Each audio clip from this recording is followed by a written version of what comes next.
Our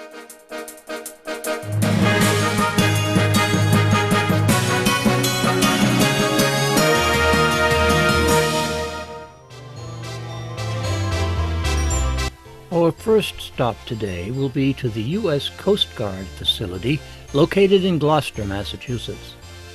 This trip was planned for the men's corner of the Ipswich Council on Aging. Many of the gentlemen on this excursion served at one time in the United States military.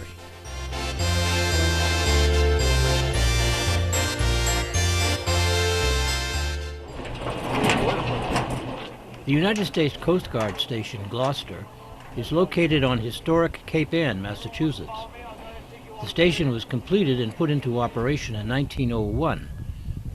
The original position for this station was given as Old House Cove, westerly side of Gloucester Harbor.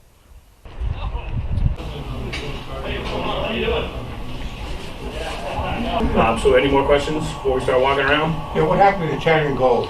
The what? Italian gold. I don't know what that is. It's sunk out here. Oh, I have no idea. On this, I have no. When did it sink out there? maybe 10 years ago. Yeah, I don't know. That was when I wasn't here then. So. I think you guys filmed it on the bottom. We might. Yeah, I don't know. Safety rack was still lashed down. Oh yeah. Suits weren't used. Oh yeah. That sounds about right. So yeah, I don't know. I don't know anything about it. Yeah, sorry. We can look into it and I can try to find some stuff out. But it was 10 years ago. I might not even have anything around me now. So. What else? Anything else? No more questions. You guys ready to start tromping around? This room contains all the equipment needed for any emergency call that could develop. We just fixed everything.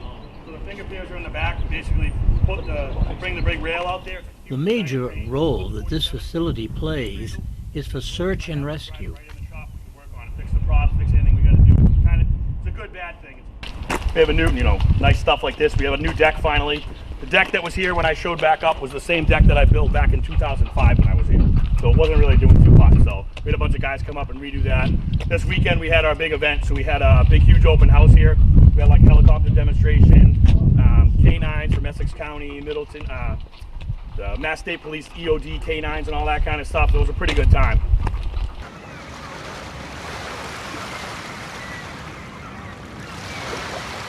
The Coast Guard station is located just off Main Street, next to Gloucester's inner harbor. The rescue boats can cover the harbor and even go out to sea in a matter of minutes.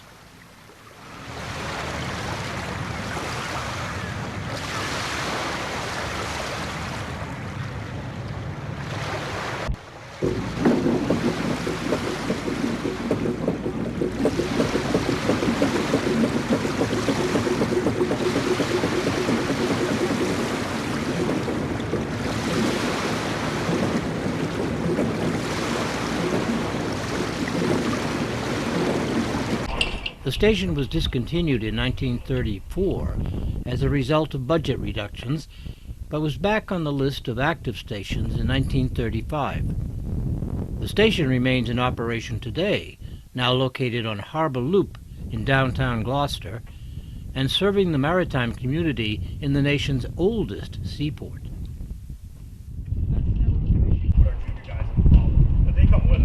The station has 3 vessels of note, 2 47-foot MLB and an RBS-2. In order to respond to search and rescue in heavy weather, the 47 MLB is utilized. Gloucester's AOR, Area of Responsibility, also includes narrow rivers and harbors, which the RBS vessel is utilized over the 47 vessel to gain entry into shallow waters. That's what we use to tow like the big boats. Many books and movies have revolved around the station, most notably 10 Hours Until Dawn, and the story of Andrea Gale and her crew was the basis of the 1997 book The Perfect Storm by Sebastian Junger and a 2000 film. It helps us rewrite ourselves when we go upside down. I have never gone upside down, but I've gone over to knockdown basically. So I was sitting in this chair, there was a BM2 in this chair, this was back in '06, and we were up off Halibut Point doing training, and he took the wave the wrong way, and next thing I know, I was underwater looking at him. Well, and we were about 22-foot seas, and it was middle of winter time. I just remember holding my breath. It felt like eternity. Come back up, and she's like, "You all right?" I was like, The 47-foot MLB is designed to weather hurricane force winds and heavy seas, capable of surviving winds up to 60 knots, breaking surf up to 6 meters, and impacts up to 3 Gs. You just send them out If the boat to, should capsize, local stuff, it we'll just hand them out self-rights to in less EPA, than but 10 if it's seconds something like, with all a equipment major fully cartel or functional. something, we get a little bit more.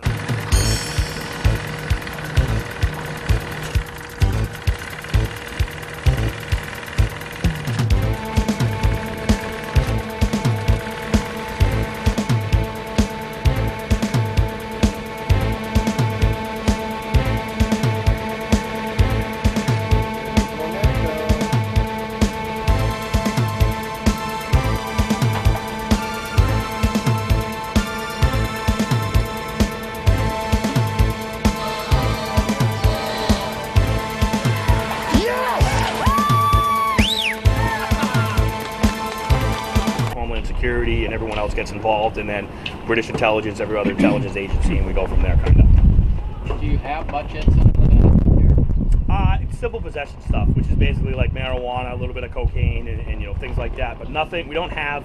Well, not that we don't have it. We all know we have it, but finding it is the problem. You know, if you're looking for a kilo of cocaine on a boat like this, it's not easy to do. It takes a long, long time, and it's a lot of work. And you know, sometimes we thought we have it, we just don't find anything. But we have the authority under customs where I can pull that boat to the pier and I can cut it into pieces and look for stuff if I really, really wanted to. And then when I get it to the pier, I can call locals and come in and bring drug dogs in. The drug dogs are what help us out a lot, because the small stuff is hard to find. Like, sometimes it's almost impossible. The drug dog comes on, he finds it in the minute. I'm like, you motherfucker. Because you're out there for 9 hours trying to find it, the dog comes in 5 minutes and finds it. No, we did all the runs. Who do you think brought all the Marines around and did everything? That was us. We do more. I love it. That was great. Put that little bit of, a lot of people, you know, the war and all that stuff, and they put it all, they think they can do whatever they want. It's not right.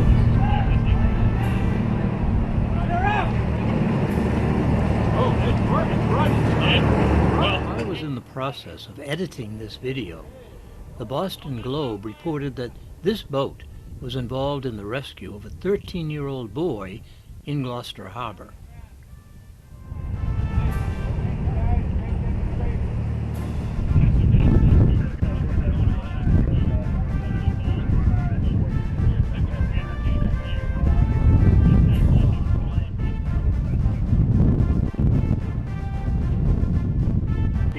The Coast Guard is one of America's 5 armed forces and traces its founding to August 4th, 1790, in Newburyport, Massachusetts, when the first Congress authorized the construction of 10 vessels to enforce tariff and trade laws, prevent smuggling, and protect the collection of federal revenue.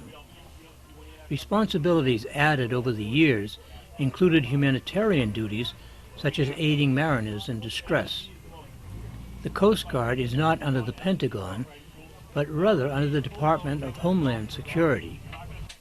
The service received its present name in 1915 when the Revenue Cutter Service merged with the U.S. Life-Saving Service to form a single maritime service dedicated to the safety of life at sea and enforcing the nation's maritime laws. I think that, yeah, this is a younger man's sport.